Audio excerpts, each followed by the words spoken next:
معزز سامعین خوش آمدید۔ بہت عرصے کا ذکر ہے کہ ایک بادشاہ تھا جس کے 7 بیٹے تھے۔ ایک دن اس نے اپنے بیٹوں سے کہا کہ اب وقت آ گیا ہے کہ وہ اپنے لیے بیویاں تلاش کر لیں۔ اس نے ان سے کہا کہ وہ اپنے تیر کمان ساتھ لے جائیں اور ہوا میں تیر چلائیں۔ وہ تیر جہاں گریں انہیں ان جگہوں پر رہنے والی عورتوں سے شادی کرنی ہوگی۔ 6 شہزادوں کے تیر دوسری بادشاہتوں میں جا کر گرے اور انہوں نے شہزادیوں سے شادی کر لی۔ سب سے چھوٹا شہزادہ اتنا خوش قسمت نہیں تھا۔ اس کا تیر ایک جنگل میں ایک ٹوٹی پھوٹی جھونپڑی کے سامنے گرا۔ اس جھونپڑی میں ایک بوڑھی رہتی تھی۔ شہزادے نے بوڑھی عورت سے پوچھا کہ آپ کی کوئی بیٹی ہے؟ اس نے کہا کہ اس کی کوئی بیٹی نہیں ہے۔ اس نے کہا اس کے پاس ایک بندریہ ہے جو اس کے ساتھ رہتی ہے۔ شہزادے کو بڑی مایوسی ہوئی، لیکن اس نے بندریہ سے شادی کر لی۔ کچھ عرصے کے بعد بادشاہ نے محسوس کیا کہ اس کا آخری وقت آن پہنچا ہے اور ایک اس کا جانشین ہونا چاہیے۔ اس نے اس مقصد کے لیے 3 امتحانوں کا منصوبہ بنایا اور کہا کہ جو بھی ان امتحانوں میں پورا اترے گا بادشاہ بن جائے گا۔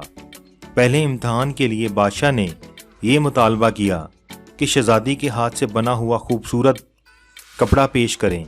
یہ کپڑا اس قسم کا ہونا چاہیے کہ جو پہلے کبھی کسی نے نہ دیکھا ہو۔ 7واں شہزادہ اس قدر پریشان تھا کہ وہ پلنگ پر لیٹ کر چیخنے لگا۔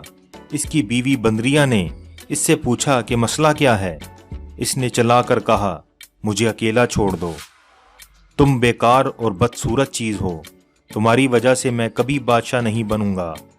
پھر بھی وہ بندریہ اس سے مسلسل پوچھتی رہی کہ بات کیا ہے، تو بالآخر شہزادے نے وجہ بتائی کہ وہ کیوں چیخ رہا ہے۔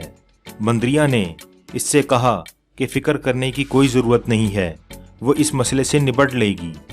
شہزادے نے طنزیہ کہا کہ تم کیا کر سکتی ہو، تم محض ایک بندریہ ہو۔ آخرکار بادشاہ کو کپڑے پیش کرنے کا دن آ پہنچا۔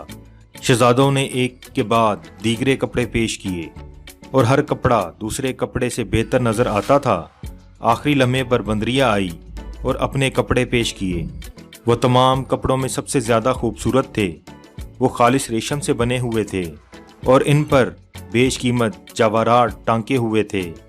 سب سے چھوٹا شہزادہ ہکا بکا رہ گیا۔ بادشاہ نے بندریہ کے بنائے ہوئے کپڑوں کو سب سے اچھے کپڑے قرار دیا۔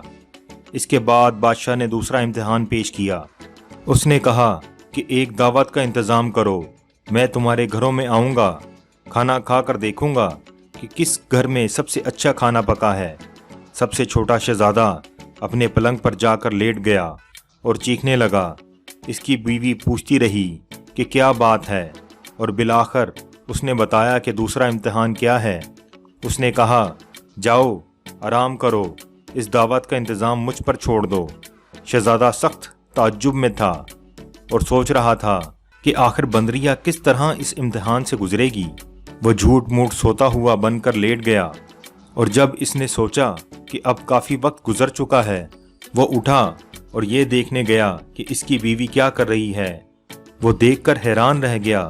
اس کی بیوی نے بندریہ کی کھال اتار رکھی تھی جو وہ عام طور پر پہنے رہتی تھی۔ وہ ایک انتہائی خوبصورت پری تھی، اتنی خوبصورت کہ وہ اس کا تصور بھی نہیں کر سکتا تھا۔ اس نے دیکھا کہ وہ پریشان ہے اور پریوں کو بلا رہی ہے اور ان سب نے مل کر دعوت کی تیاری شروع کر دی۔ جب شہزادے نے یہ دیکھا کہ وہ پری کتنی خوبصورت ہے، اس نے بندریہ کی کھال جلانے کا فیصلہ کیا۔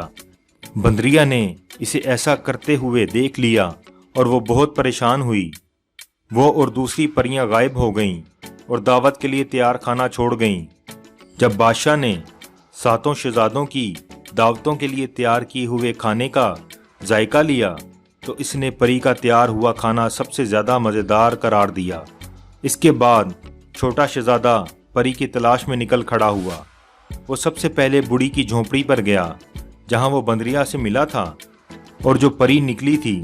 جب اس نے بوڑھی عورت سے پوچھا کہ اس نے پری دیکھی ہے تو اس نے کہا اب وہ پری کبھی نہیں بنے گی۔ شہزادے نے غصے میں آ کر بوڑھی عورت کو قتل کر دیا۔ اس سے وہ پری اس سحر سے آزاد ہو گئی جو اس بوڑھی عورت نے، جو در حقیقت ایک جادوگرنی تھی، اس پر کر رکھا تھا۔ یہ سب کچھ آخری امتحان سے ذرا پہلے بالکل وقت پر ہوا۔ بادشاہ نے اعلان کیا تھا کہ سب شہزادے اپنی بیویوں کو اس کے سامنے لائیں تاکہ وہ یہ انتخاب کر سکے کہ ان میں سے سب سے زیادہ خوبصورت کون ہے۔ اس پری کو خوبصورت ترین قرار دیا گیا اور سب سے چھوٹا شہزادہ بادشاہ کا جانشین نامزد کیا گیا۔ مزید اچھی ویڈیو کے لیے ہمارا چینل سبسکرائب کریں، بیل آئیکن ضرور دبائیں تاکہ آپ کو ہماری نئی ویڈیو کا نوٹیفیکیشن ملتا رہے۔